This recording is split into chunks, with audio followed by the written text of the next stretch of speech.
Bayang-bayang perang baru menghantui kawasan Timur Tengah. Ketika diplomasi nuklir Teheran dan Washington seakan mandek tanpa hasil, Iran mulai memperkuat sistem pertahanannya.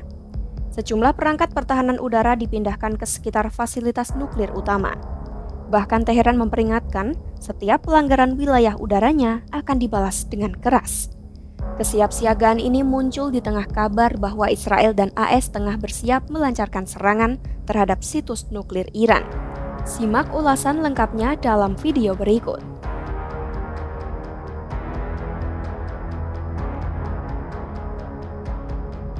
Iran saat ini tengah melakukan pemulihan besar-besaran terhadap sistem pertahanan udaranya yang pada 2024 mengalami kerusakan akibat serangan Israel. Menurut laporan Financial Times, langkah ini dilakukan sebagai persiapan menghadapi potensi serangan dari AS atau Israel terhadap situs nuklir Iran. Data menunjukkan Iran telah memindahkan sejumlah sistem pertahanan udara ke fasilitas strategis seperti Natanz dan Fordo, tempat pengayaan uranium utama negara tersebut. Kepala Staf Angkatan Bersenjata Iran Muhammad Bagheri bahkan secara terbuka menyatakan kekuatan pertahanan udara Iran telah meningkat secara signifikan.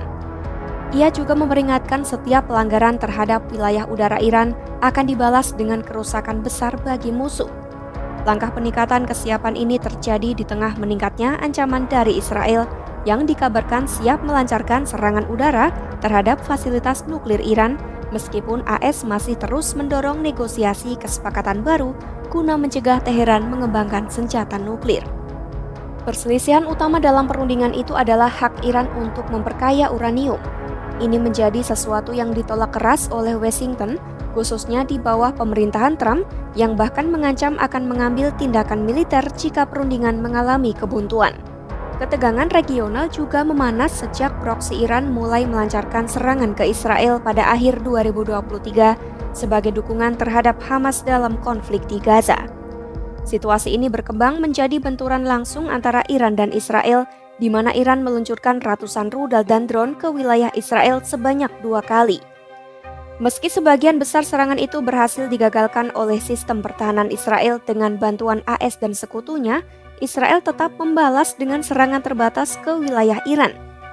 Dalam 2 serangan balasan itu, Israel dikabarkan menargetkan sistem pertahanan udara Iran.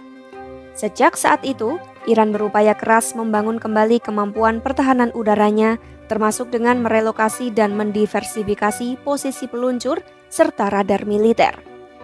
Dalam rangka menunjukkan kekuatan mereka belum lumpuh, Iran memamerkan peluncur dan radar dalam parade militer Hari Angkatan Darat pada Mei 2025 di Teheran.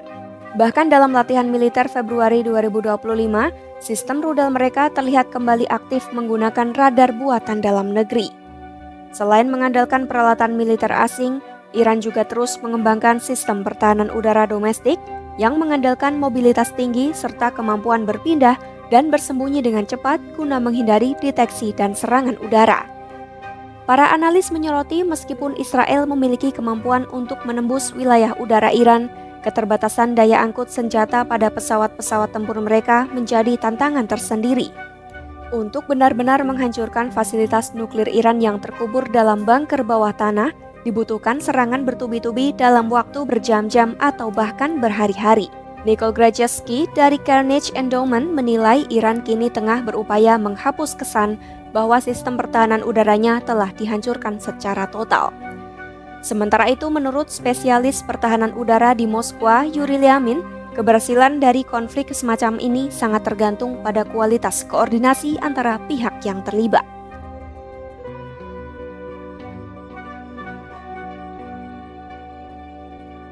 Menteri Luar Negeri Iran Abbas Araghchi mengungkapkan Teheran telah menerima proposal baru dari AS terkait perjanjian nuklir.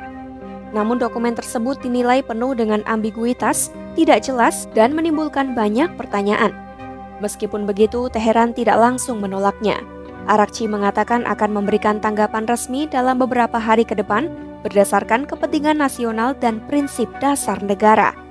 Araghchi juga menegaskan kembali garis merah Iran dalam negosiasi, yaitu hak untuk melanjutkan pengayaan uranium di dalam negeri. ما پاسخ خودمون رو و پاسخ مناسب رو به زودی خواهیم داد پاسخی که مبتنی بر اصول جمهوری اسلامی ایران، منافع ملی مردم ایران و حقوق مردم ایران هست و مسلماً هیچ توافقی وجود نخواهد داشت مگر اینکه به غنیسازی در ایران و ادامه غنیسازی احترام گذاشته بشه و غنیسازی ادامه پیدا بکنه. Bagi Iran, pengayaan uranium bukan sekadar proses teknis dalam program energi, melainkan simbol kebanggaan nasional dan prestasi ilmiah. Arakchi menyebut pengayaan ini sebagai sumber kehormatan bagi rakyat Iran dan menegaskan negaranya tidak akan menghentikannya. Bahkan ia mengingatkan Iran telah menahan diri selama lebih dari 20 tahun di bawah tekanan sanksi berat dari AS demi mempertahankan hak ini. Oleh karena itu, mereka tidak akan mudah menyerah. Melalui pendekatan berprinsip dan narasi nasionalis, Iran berupaya menegaskan posisi tawar mereka bahwa program nuklirnya bersifat damai, namun sekaligus merupakan simbol kedaulatan yang tidak dapat dikompromikan. Ketegangan di Timur Tengah muncul dari mandeknya perundingan nuklir. Iran memperkuat pertahanan udara di sekitar lokasi nuklir utama untuk menghadapi potensi serangan militer AS atau Israel. Perundingan dipimpin oleh Oman masih berlangsung, namun proposal AS dianggap ambigu dan belum memuaskan Teheran. Akankah perundingan nuklir antara AS dan Iran menemui jalan tengah? Simak perkembangannya hanya di YouTube Kompas.com.